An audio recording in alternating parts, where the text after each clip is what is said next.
সম্প্রতি পশ্চিমবঙ্গ দূষণ নিয়ন্ত্রণ পর্ষদের আয়োজনে কলকাতার নলবনে এক অনুষ্ঠানের মাধ্যমে শেষ হয় জলাভূমি সংরক্ষণ সপ্তাহ। অনুষ্ঠানে উপস্থিত ছিলেন পর্ষদের chairman doctor Kalyan Rudra, member secretary doctor Rajesh Kumar, institute of environmental studies and wetland ম্যানেজমেন্টের ডিরেক্টর নীলম মিনা এবং পরিবেশ দপ্তরের সিনিয়র এনভায়রনমেন্টাল অফিসার তৃপ্তি শাহ।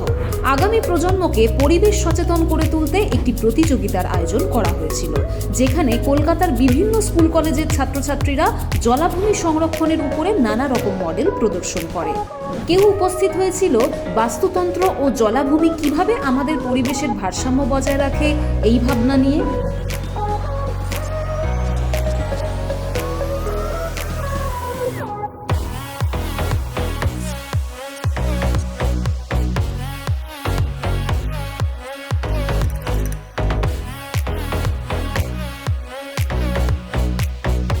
আবার কেউ জলাভূমি না থাকলে আমাদের পৃথিবীকে ঠিক কী কী বিপর্যয়ের সম্মুখীন হতে হবে তা নিয়ে।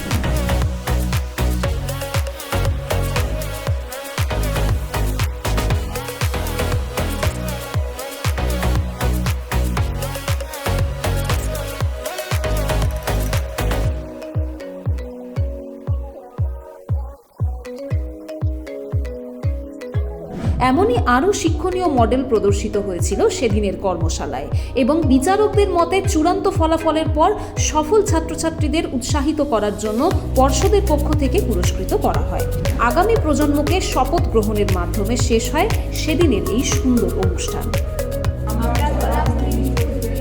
আমাদের জলাভূমি সুরক্ষা